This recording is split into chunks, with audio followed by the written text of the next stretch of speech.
Buenos días, ¿cómo están todos? Ustedes son los que cancelan viajes, ¿cierto? Para acompañarnos un fin de semana aquí. Normalmente, el fin de semana que lleva puente, lunes festivo, se refleja en nuestros servicios.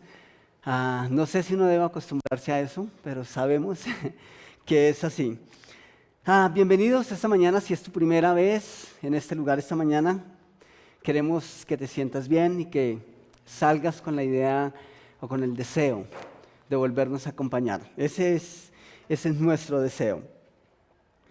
Estamos viendo la nueva serie que hemos titulado El Nuevo Tú. Y como base hemos tomado la carta que el apóstol Pablo, es una carta muy pequeña que el apóstol Pablo escribió a una pequeña comunidad, a una iglesia creciente que estaba en qué lugar del mundo, del siglo I. Estaba en una población muy pequeñita que se llamaba Colosa. Y por eso la carta que estamos estudiando es la carta a los colosenses. Ese era el gentilicio o es el gentilicio de las personas que habitaban allí. Ahora, Pablo, a través de esta carta, busca animar a los nuevos creyentes. Ahora, ¿por qué Pablo está tan interesado en darle ánimo a esas personas que recién están caminando con Jesús o que recién están llegando a la iglesia? ¿Será que Pablo en algunos momentos tuvo desánimo en su caminar de fe? Es posible, aunque era un hombre muy fuerte, posiblemente hubo momentos en los que se sintió desanimado. Pero Pablo sabía que si esas personas estaban tomando decisiones diferentes a lo que habían hecho toda la vida, entonces, cuando uno toma decisiones diferentes, los resultados van a ser diferentes, ¿cierto? El sabio dice que si quieres ver resultados diferentes, pues haz algo diferente a lo que estás haciendo toda tu vida. Y esta pequeña población habían vivido muchos años a su manera, pero ahora que conocían de Dios, que estaban tomando decisiones diferentes, esperaban resultados diferentes. Y rápidamente nos encontramos con el primer punto en sus boletines. Ellos estaban viviendo una nueva vida, estaban viviendo una nueva vida con nuevos retos, nueva vida con nuevos retos. Cuando uno llega a Cristo, cuando una persona comienza a ajustar su vida a los requerimientos de Dios, a los mandamientos de Dios, hay cosas que empiezan a transformarse, ¿cierto? Y tal vez ustedes han hecho en varias ocasiones el inventario de su vida espiritual. Sería genial si lograran hacer, si fuera una tarea para esta semana. ¿Y qué sería un inventario espiritual? ¿Dónde comenzamos? ¿Cómo éramos cuando empezábamos? ¿Qué cosas hacíamos? ¿Qué cosas simplemente hacíamos y veíamos normales? Y empezar a mirar esa pequeña o tal vez grande evolución en nuestro caminar de fe. Tengo cosas en mi vida que fue increíble la forma en cómo Dios las transformó. Y tengo otras que quisiera que hubiese ocurrido lo mismo. Porque hay otras que simplemente la lucha ha sido diferente, pero hubo unas cosas que se erradicaron de una vez. Y eso es muy grato. Ojalá ustedes puedan identificar cosas en su vida que simplemente pasaron y fueron transformadas muy rápidamente. Entonces, en Colosenses capítulo 1, versículo 11, el apóstol Pablo pide para que ellos puedan ser fortalecidos en todo sentido con su glorioso poder, o sea, con el poder de Cristo, y así perseverarán con toda paciencia. ¿En qué situación? En toda situación. Entonces aquí viene una pregunta. ¿Qué cosas Dios esperaría que empezaran a cambiar en cuanto a una persona que empieza a caminar con Él? ¿Será que sí? ¿Solamente mi actitud en el trabajo? Entonces, como ahora estoy yendo a la iglesia, estoy conociendo de Jesús, entonces voy a empezar a portarme o a ser un mejor empleado. Y ya, eso es suficiente, ¿cierto? No. Si Pablo dice que está pidiendo porque estas personas puedan ser fortalecidas y puedan perseverar en toda situación, es porque tiene que ocurrir una transformación total. Ahora, la forma en cómo ese cambio se genera es con el tiempo, pero la meta es un total. Puede ser que mediante nuestro peregrinar en la tierra, eso se va dando paulatinamente, pero de hecho es una promesa. El día en que venga Cristo por su iglesia, ese día vamos a ser glorificados. Es una de las recompensas y frutos de la salvación. Pero mientras estemos acá, vamos a estar encaminándonos día a día hacia esa perfección. Entonces, el cambio es paulatino, pero tiene que llegar a un total. ¿Por qué? Porque involucra toda situación. Ayer en la tarde con los chicos hablábamos un poquitico de eso. Pablo empieza dándole gracias a Dios porque ellos están haciendo las cosas de una manera maravillosa. Pero después de dar gracias a Dios, Pablo pasa a pedir por ellos. Pablo no dijo, Dios, ellos están amando a sus hermanos, están amando al vecino, están creciendo. Perfecto, déjalos ahí. No, él pidió porque cada vez pudieran crecer más. Es decir, no se conformen, sino que puedan seguir en ese proceso de crecimiento. Este mismo versículo en la Reina Valera de 1960 lo dice de esta manera: fortalecidos en todo poder conforme a la potencia de su gloria, para toda paciencia y longanimidad. Me encanta ese término. El primer término que encontramos ahí, en las dos versiones, es fortalecer. Pablo, al igual que Dios, desea que nosotros seamos fortalecidos. En el griego, el equivalente a fortalecer es dunamo, y se traduce como hacer fuerte, capacitar, confirmar. Esa es una palabra de una familia de palabras que están asociadas a fortaleza, poder, potestad. ¿Ustedes conocen la dinamita? ¿Conocen el poder de la dinamita? Sí. En el griego, el término es dinamis. En latín, en español es dinamita. Y esta palabra, dunamo, está asociada a esa misma familia de palabras. O sea, la forma, la facultad que Dios nos está dando es un poder grande, es algo grande. ¿Para qué? Para que podamos perseverar. Eso es lo que dice el apóstol Pablo. Tiene la idea de una fuerza que se mantiene constante. Dunamo es eso. No es una fuerza que tiene un inicio y que cesa rápidamente, sino es una fuerza continua que tiene la capacidad de permanecer. Y Dios dice que nos ha capacitado con esa fuerza. El otro término que aparece ahí es longanimidad, y viene de longánimo. ¿Y qué significa? Ánimo largo. ¿Ustedes tienen un ánimo largo? ¿Ustedes son largos de ánimo? Empiezan algo con mucha fuerza y terminan con la misma fuerza después de semanas, meses, años. O más bien empiezan con mucho ánimo y después de unas horas están diciendo, creo que no es el tiempo. Dios me mostró. Creo que no es lo que Dios quiere para mi vida en este momento. Y empezamos a encontrar justificaciones porque nuestro ánimo no es tan largo.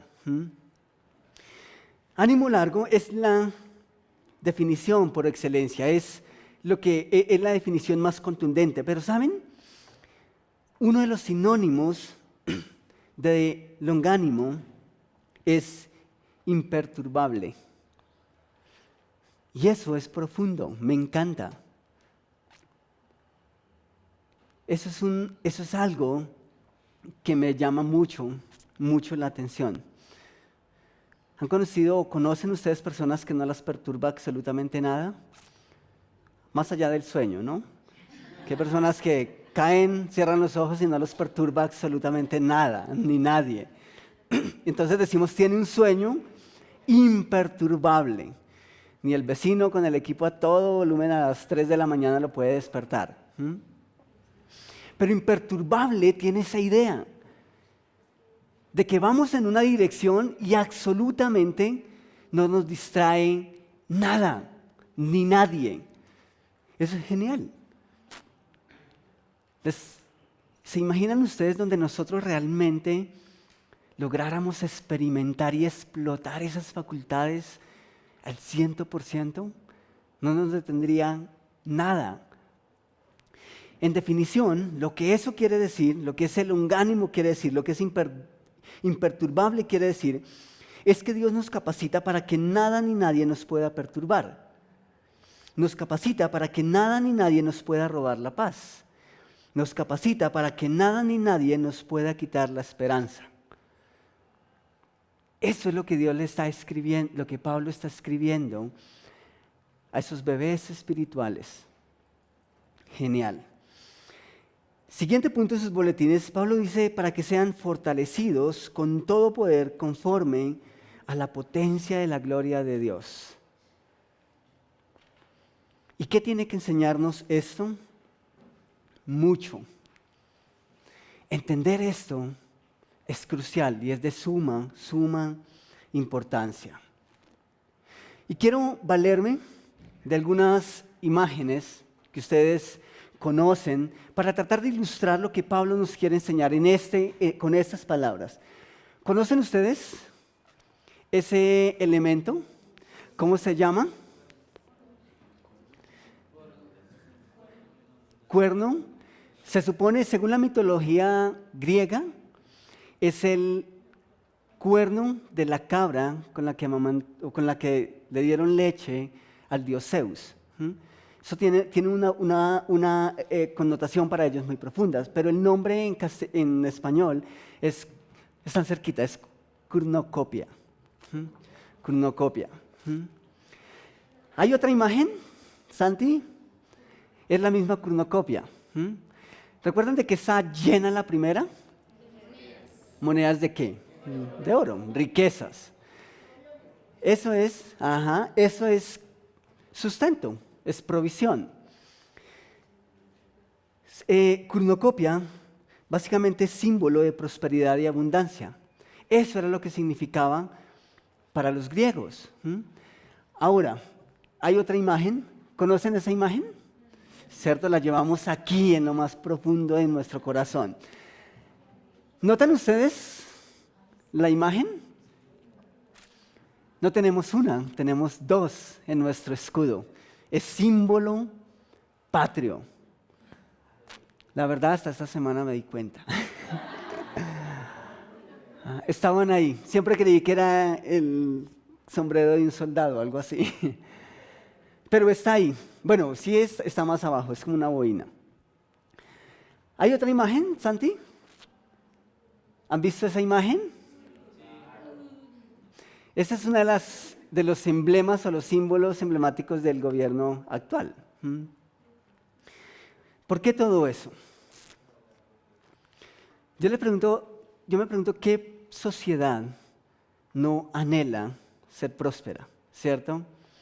¿Qué sociedad, qué país, qué cultura no anhela desde lo más profundo de su corazón, de su ser prósperos en todo sentido? Cuando ustedes empiezan a mirar, a buscar todas las imágenes emblemáticas de nuestro gobierno, prosperidad para la adolescencia, prosperidad para todos, prosperidad.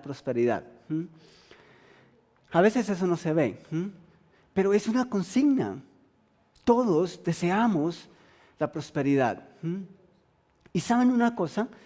Una de las cosas que Dios empieza a transformar y que a veces más nos duele es nuestro concepto de prosperidad. Y por estar bajo el dominio del Imperio Romano, ¿saben ustedes cuál era la consigna del Imperio Romano? paz y prosperidad, libertad. ¿A causa de qué? Vamos a verlo un poco más adelante.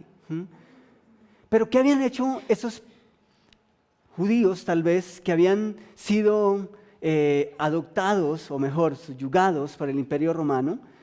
Habían adoptado la misma filosofía y la misma consigna: libertad, paz y prosperidad. Y estaban bajo ese mismo sentir. Ahora, en el caso de los colosenses, ellos sabían que era la prosperidad. Según la historia, Colosa en algún momento había llegado a ser una ciudad muy próspera, una ciudad rica. Algunas personas dicen que era una ciudad bastante populosa. Y claro, estar bajo el imperio o el dominio del Imperio Romano tenían la misma consigna. Esta semana, pensando en Colosa, me vino a la mente los que han tenido la oportunidad de ir de viaje hacia Ibagué o más allá. Primero, uno entraba a todos los pueblitos, o a algunos pueblitos. Uno entraba al Espinal, y entonces estaban los que le vendían la avena, el chuzo con carne, la quesadilla, los polvorosos, en fin. ¿Saben qué pasa con esos pueblos ahora? La economía de esos pueblos, no sé a qué se limita ahora. No sé qué hace toda esa gente que vendía cuando todos los buses tenían que entrar a esos pueblos y esos eran sus clientes. Ahora mucha de esa gente sale a las orillas de la carretera. Pero según la historia, Colosa fue muy similar. Colosa pudo haber sido una de las ciudades más importantes en ese contexto porque se cree que por las vías que existían se conectaban y era una ciudad de paso. Entonces ellos sabían lo que era tener prosperidad. Pero ¿qué empezaban a cambiar? Cada vez los colosenses recordaban al emperador que era de él y por medio de su imperio que ellos eran prósperos, que era por medio de él que ellos eran bendecidos. O sea, ellos tenían su propia cornucopia. Ahora nosotros posiblemente también tenemos una cornucopia. ¿Cuál es nuestro símbolo de abundancia? Algunos decimos, es que yo me gano el pan con el sudor de la frente. Genial, ojalá así sea. Pero ¿quién está detrás de eso? A veces nuestra cornucopia es nuestras habilidades. Gracias a mis facultades y a mis capacidades de hacer dinero, es que puedo tener abundancia en la casa. Pero en el caso de los colosenses, miraban al emperador y su imperio y decían, gracias porque por medio de ustedes tenemos prosperidad. ¿Saben? Hay datos históricos que dicen que las imágenes en el templo recalcaban vez tras vez la grandeza, el poder, la paz y la prosperidad que traía el imperio romano. Nadie podía dudar de quién venía la prosperidad y la paz. El emperador era el dador de todo, ese era el mensaje del templo. Entonces la pregunta que nos debemos hacer nosotros es, ¿de dónde venía esa abundancia? Venía del imperio romano, pero ¿qué había detrás de todo eso? En el caso de los nuevos creyentes, ellos necesitaban empezar a transformar ese pensamiento. Necesitaban pasar de pensar en que era el imperio romano el que les daba todo, entre comillas,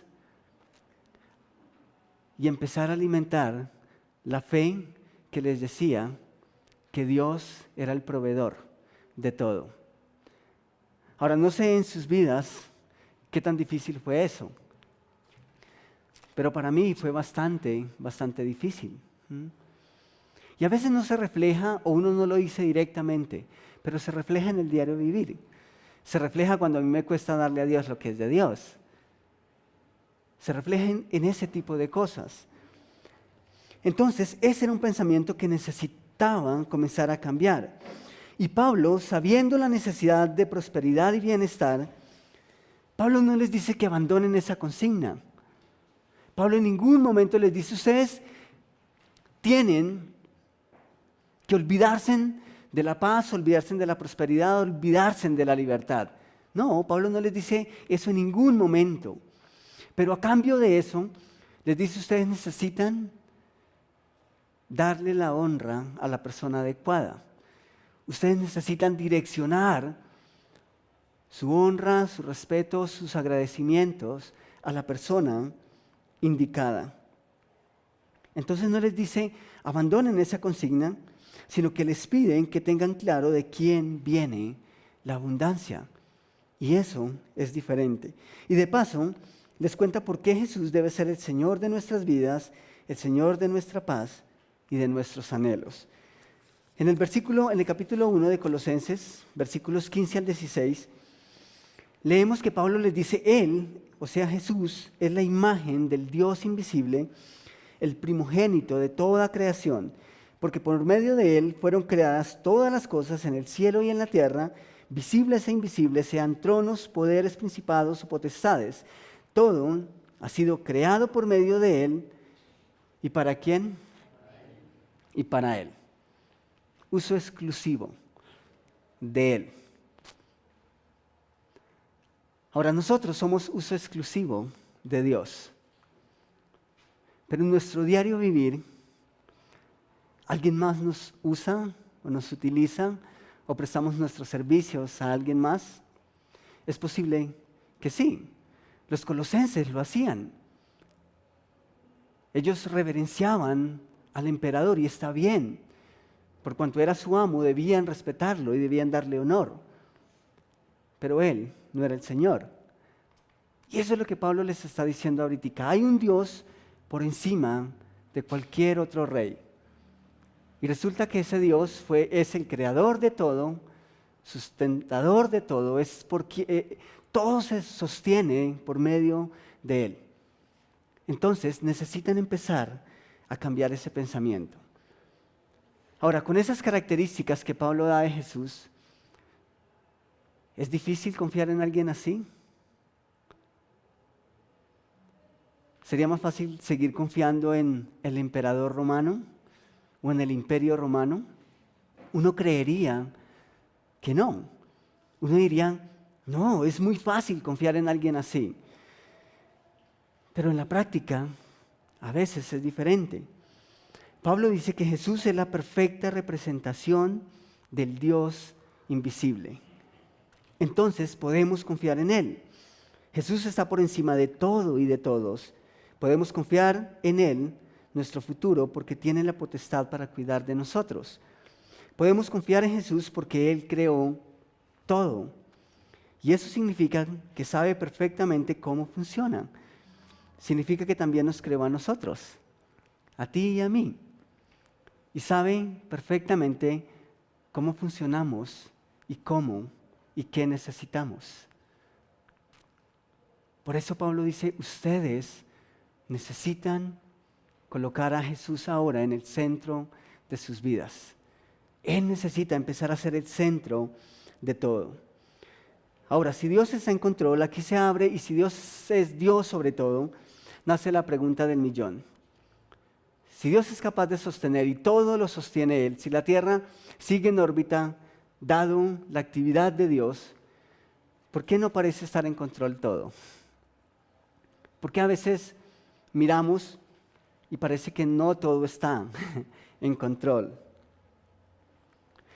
Los siguientes versículos nos dan una razón. Versículos 19 y 20 dice, porque a Dios le agradó habitar en Él toda su plenitud, y por medio de Él reconciliar consigo, ¿qué?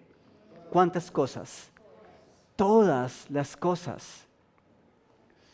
Tanto las que están en la tierra como las que están en el cielo, haciendo la paz mediante la sangre que derramó en la cruz. ¿Saben básicamente lo que Pablo está diciendo acá? Sí, es verdad. El mundo está en caos. El mundo parece ir de mal en peor. Y a veces la esperanza de que ese mundo se recomponga parece ser cada vez más remota. Pero Pablo dice, si ese mundo no estuviese en esas condiciones, entonces yo no les estaría escribiendo. Hay gente que piensa que porque Dios está en control de todas las cosas, entonces todo debe estar bajo control, bajo nuestra perspectiva de cómo debería ser un mundo controlado por Dios. Y un mundo controlado por Dios es un mundo que tiene la oportunidad de actuar diferente. Lo que Pablo está diciendo es, por cuanto ese mundo está de esa manera, yo les estoy dando, Jesús, Dios, nos da la oportunidad de transformarlo. Esa es la forma en que opera Dios. Antes estaba descontrolado y no teníamos la capacidad de transformarlo. Ahora, Dios dice, envía a mi Hijo, le di toda potestad para que en Él tengan el poder, no solo de transformar sus vidas, sino de transformar una sociedad. ¿Por qué? Porque Dios en Cristo estaba reconciliando todas las cosas y eso nos incluye a nosotros. Esa es la razón. A veces decimos, si Dios está en control de todo, ¿qué pasa? No. Pregúntate qué estás haciendo o qué estamos haciendo nosotros con el poder que Dios nos dio a nosotros. Dios no obliga a nadie. Él es un caballero. Entonces, pudiera hacerlo. Y la Biblia está repleta de personas que, conociendo el poder que Dios les había dado, la capacidad que Dios les había dado, decidieron simplemente utilizarlo para otras cosas o simplemente no utilizarlo. Y Dios terminó casi que obligándolos y aprendieron la lección. Pero por naturaleza, Dios no obliga a nadie. Dios espera que nosotros haya ese sentir de empezar a hacer una diferencia. Versículos 21 y 22 dicen, en otro tiempo, ustedes, por su actitud y sus malas acciones, estaban alejados de Dios y eran, ¿qué? Sus enemigos. Ese era un mundo roto. Y todos hicimos parte de ese mundo. Hasta ese momento, ninguno de nosotros tenía la capacidad de ser influencia para una transformación. Hasta ese momento. Pero luego en el versículo 22 dice, pero ahora Dios, a fin de presentarlos santos, intachables e irreprochables delante de Él, los ha reconciliado en el cuerpo mortal de Cristo mediante su muerte. ¿Cómo nos ve Dios ahora? Santos, intachables, irreprochables. Esa es la forma en cómo Dios nos ve. Y es la forma en cómo el mundo debiera empezar a vernos, ahora que estamos en Cristo. Y entonces, cuando ese mundo nos ve de esa manera, ellos se van a motivar y van a empezar a cambiar. Pero mientras nosotros no nos veamos de esa manera, va a ser muy difícil. ¿Recuerdan la paz de los romanos por medio de la muerte de otros y a través de los que conquistaban? ¿Qué hacía el imperio romano y a través de qué se movía su prosperidad? Invadían pueblos, subyugaban la gente, robaban todas sus pertenencias, todas sus riquezas, y luego le daban a su pueblo y les decían, somos un imperio próspero. ¿A causa de qué? Del bienestar de otro. Nosotros, como hijos de Dios, tenemos eso mismo, no por la muerte de otros, sino por la muerte del mismo Dios en la cruz. Los romanos traían prosperidad a unos por la imposición de impuestos y leyes. Jesús trae prosperidad porque Él es el dueño de todo a nuestras vidas. Esa es la promesa que Él nos hace. Y lo más especial es que Jesús nos da la oportunidad de tener una relación personal, no con las cosas, sino con el Creador de todas las cosas. Una relación personal con Él. Mejor dicho, Él necesita y Él no necesita, Él desea que nosotros le coloquemos en el centro de nuestra vida. Y todo eso, Pablo lo resume en un versículo muy sencillo, versículo 11 del capítulo 1. Pablo dice que sean fortalecidos en todo sentido con su glorioso poder y así perseverarán con paciencia en toda situación. Y el versículo 12 dice, la parte B, dice, dando gracias con alegría al Padre. ¿Quién debería ser el proveedor de los colosenses? Dios. ¿El Imperio Romano? No. Dios de alguna manera utilizaba el Imperio Romano, tal vez, para llevar provisión hasta donde estaban ellos. Esta semana hablaba con alguien y tuvimos una conversación muy, muy agradable. Y de hecho es curioso, pero he tenido varias conversaciones con personas. Y una persona en algún momento llegó a mencionar, yo me siento como Jot. Siento que estoy en un momento de mi vida en el que Dios me está cerrando puertas y es como si Dios me estuviera quitando todo. Pero aún en medio de eso, la fe de esta persona no ha desfallecido. Sigue en pie. Pero luego hablaba con otra persona y era la otra cara de la moneda. Decía, es impresionante lo que Dios ha hecho. No sé cómo lo hace. Solo sé que conoce mi necesidad y me provee de maneras que a veces ni siquiera puedo creerlo, imaginar cómo pasó. Y tal vez usted y yo estamos en uno de esos dos extremos, o tal vez estamos en el centro, pero de una u otra forma, lo que Pablo nos invita a hacer es no olviden que Dios es el creador de todo, de todas las cosas.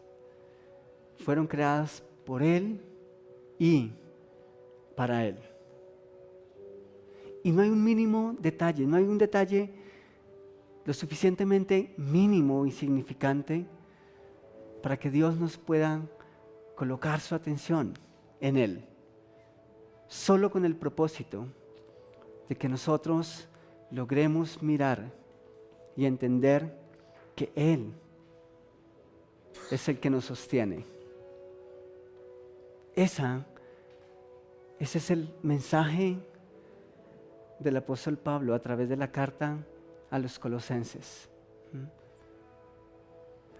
En la práctica, nosotros a veces somos conscientes de que Dios lo hace, pero a veces ni siquiera meditamos en eso.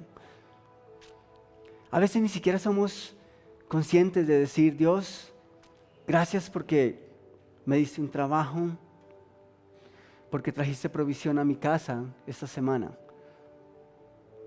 Y a veces ni siquiera somos conscientes de la forma en que lo hace. Y sí, a veces lo hace a través de un jefe malhumorado,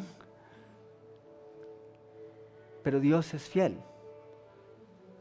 Trae provisión hasta nuestros hogares. Santi, ¿podemos colocar otra vez la imagen de la cornucopia? Ese era el símbolo de prosperidad y abundancia que tenía el imperio griego. Posteriormente el imperio romano adoptó mucha esa filosofía. Y cuando ellos veían eso, ellos atribuían su abundancia a su Dios, al Dios que les daba y que les proveía toda la riqueza que tenían. Pero luego el apóstol Pablo dijo, ustedes necesitan empezar a cambiar, porque realmente no es ni Zeus, ni siquiera ustedes mismos son capaces de sostenerse en ustedes mismos, sino que Dios es el único capaz de hacerlo. ¿Me acompañan en un momento de oración? con rostros inclinados, y si quieres cerrar tus ojos simplemente para que te distraigas menos, puedes hacerlo. Pero ahí donde estás, yo te hago una pregunta esta mañana. ¿Quién es tu proveedor?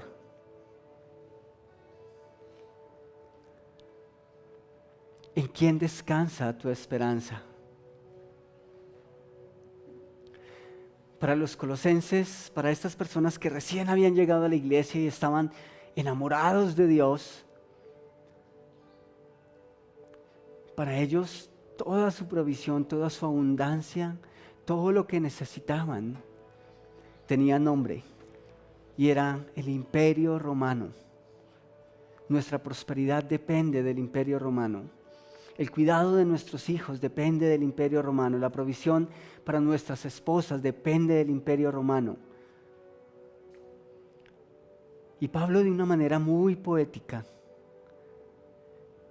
les empieza a contar cómo todas las cosas, incluso el corazón del emperador, obedecen a él.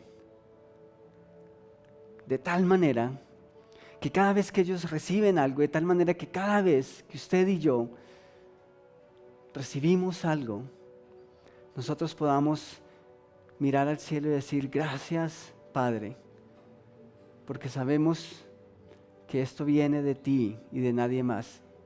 Y que no importa qué personas o qué circunstancias usa, pero que siempre el gran dador es Dios. Ahora, Pablo también dice que su oración es para que todos lleguemos a conocer la voluntad de Dios plenamente.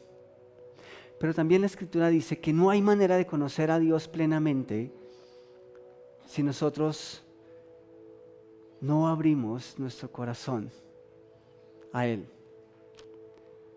Dicho de otra manera, si tú no has aceptado a Cristo como tu Salvador personal, aún estás en enemistad con Dios.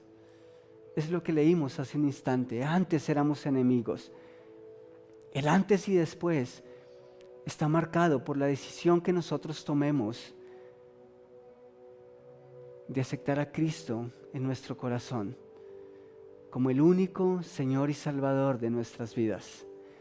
Y a partir de ese momento, la Escritura también dice que nosotros empezamos una relación personal con Dios y empezamos a conocerlo cada vez más. Así que si tú quieres y deseas conocer la voluntad de Dios en tu vida, necesitas dar el primer paso. Necesitas reconocer que necesitas a Cristo en tu vida. Y si ese es tu deseo esta mañana, si tú no has dado ese paso en tu vida, yo te invito a que lo hagas hoy. Hay personas que te quieren enseñar, que te quieren mostrar a través de la Escritura qué debes hacer para que conozcas a Jesús como Salvador personal. ¿Hay alguien? Si hay alguien, simplemente levanta la mano y alguien se va a acercar y te va a llevar a un lugar y te va a mostrar a través de la Escritura lo que Dios espera que hagas, con tal que empieces a conocerle de una manera personal. ¿Hay alguien? Gracias. Gracias. ¿Alguien más? ¿Alguien más que diga: yo quiero conocer a Jesús? Yo quiero empezar una relación personal con Él.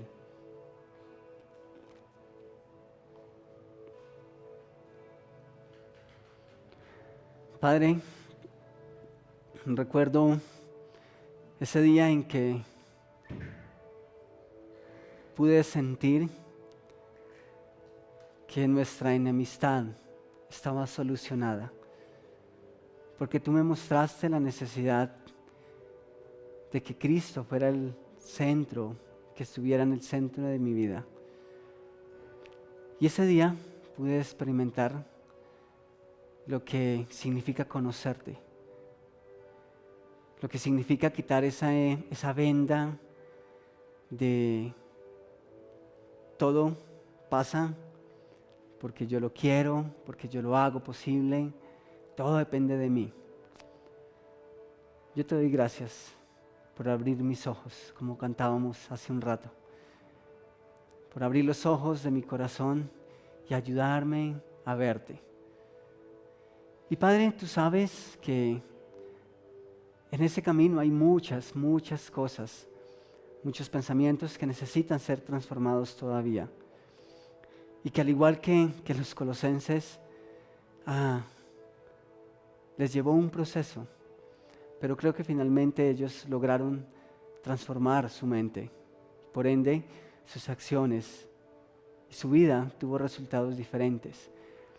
Así que yo te ruego esta mañana por cada uno de nosotros, Padre, porque podamos seguir experimentando ese crecimiento en ti, ese crecimiento espiritual. Que cada vez te conozcamos más, que cada vez estemos tan enamorados de ti, que aun cuando ocurran cosas difíciles en nuestra vida, nosotros podamos permanecer imperturbables delante de ti, porque sabemos que todo está bajo tu control. Padre, que nuestro ánimo sea largo, que podamos perseverar con ánimo, sabiendo que tú estás al frente en cada paso que damos, Señor. Gracias por tu palabra y gracias, Señor, por tu inmenso interés en no dejarnos simplemente ahí, sino que dar cada paso con nosotros en nuestra vida cotidiana hasta llevarnos contigo a la eternidad prometida. Gracias por tu compañía esta mañana. En el nombre de tu Hijo, amén.